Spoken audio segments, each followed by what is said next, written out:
Hi, I'm Nicky Whiting, Director of Consultancy at defence.com. In this Help Net Security video, I'll be talking about the challenges of achieving ISO 27001. ISO 27001 is an internationally recognised information security management system standard.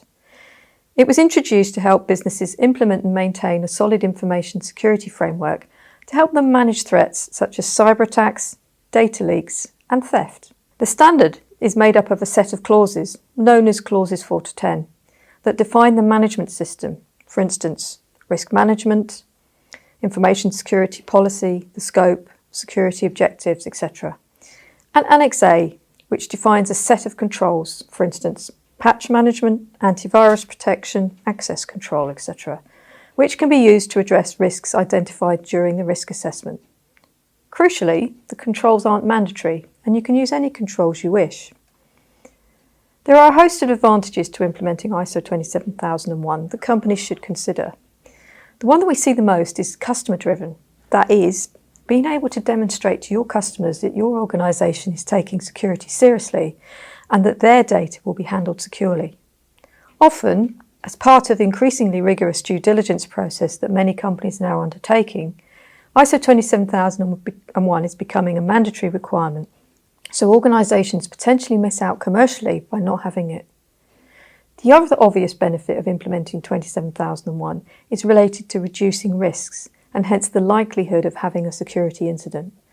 These could be anything from a ransomware attack, resulting in days of outage, or a personal data breach, which could lead to fines. Reducing the risk of these happening and having in place incident response to deal with them if they do, means the business is likely to save money and avoid downtime and reputational damage. There are, of course, a host of other benefits of implementing ISO 27001, including improving efficiencies through enhanced systems and processes, reduced cyber insurance costs, improved knowledge of information security across the business, more targeted risk-based spending on cybersecurity, supporting compliance with other regulatory or industry certifications, such as GDPR and PCI DSS, to name a few. Whatever the reason a company decides to implement ISO 27001, the key is to understand that to get the most out of it requires the processes and procedures implemented to become part of your business as usual activities. In my experience, many companies have implemented a lot of the controls, for instance, access control, backup procedures, training, etc. But what's lacking is a comprehensive management system to actually manage the organisation's information security, to ensure it's aligned with business objectives, is tied into a continuous improvement cycle, and is part of the business as usual activities.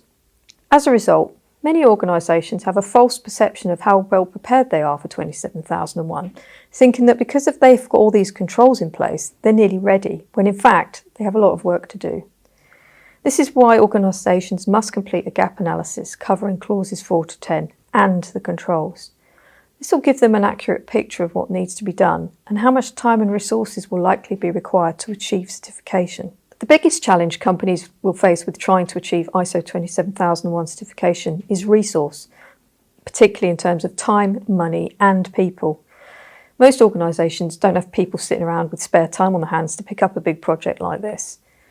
A typical implementation for a mid-sized company would be in the region of 6 to 9 months, and it would require the input of many people in the organisation. Hence, the company needs to decide how the resource is going to be provided. Bringing in external consultants can help with this, but implementing ISO 27001 is not something an organisation can just hand over to a third party and forget about. It requires significant input from the industry experts within the business. Ultimately, the people who will be responsible for ensuring that whatever processes and procedures are implemented are actually being followed and monitored. Bringing in external consultants does cost money, so that will need support from senior management to provide the necessary budgets.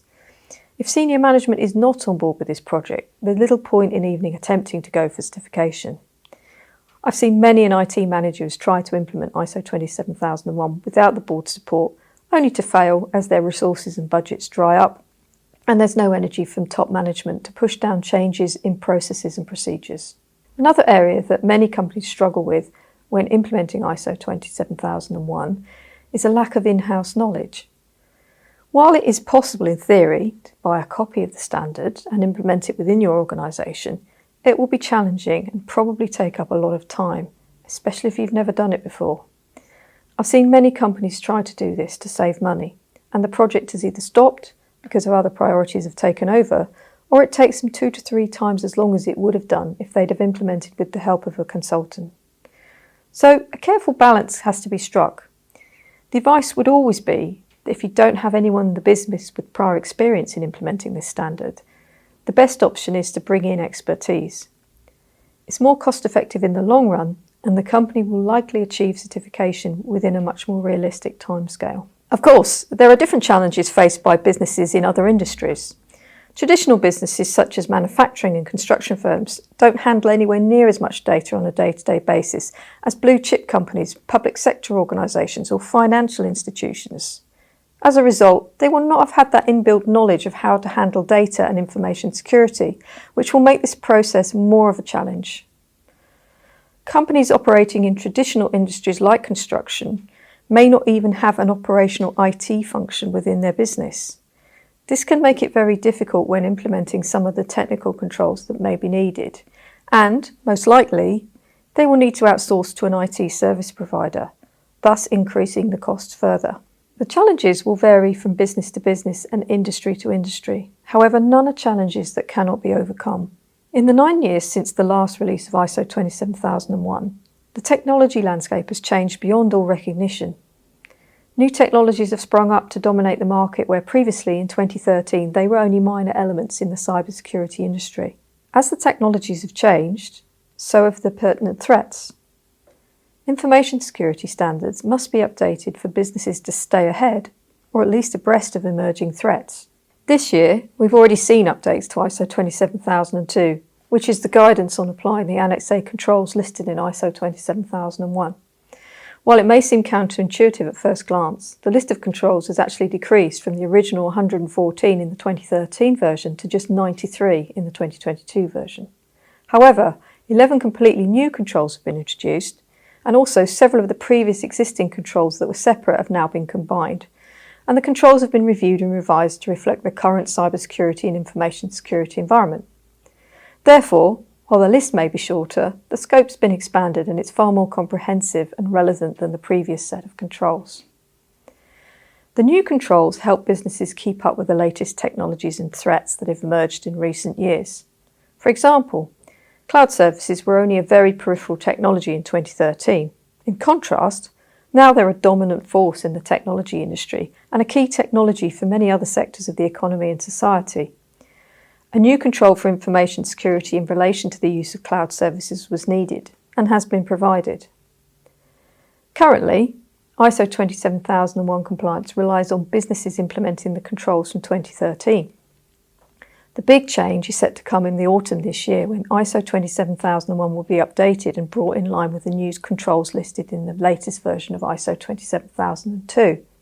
Shortly after this, companies will be able to certify to the ISO 27001-2022 standard with the new controls.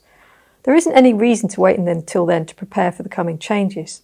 Companies should be looking to conduct an ISO 27002 controls gap analysis to help identify what needs to be changed and updated. Making this all a reality for your business can seem daunting, but with the right plan in place, businesses can rapidly benefit from all that ISO 27001 certification has to offer. It's important to recognise that the changes coming in the autumn are not a cliff edge moment. You'll have a period of a few months before certification bodies will be ready to offer certification to the new standard, and it's anticipated that there'll be a 2 to 3 year transition period from publication before ISO 27001-2013 is retired.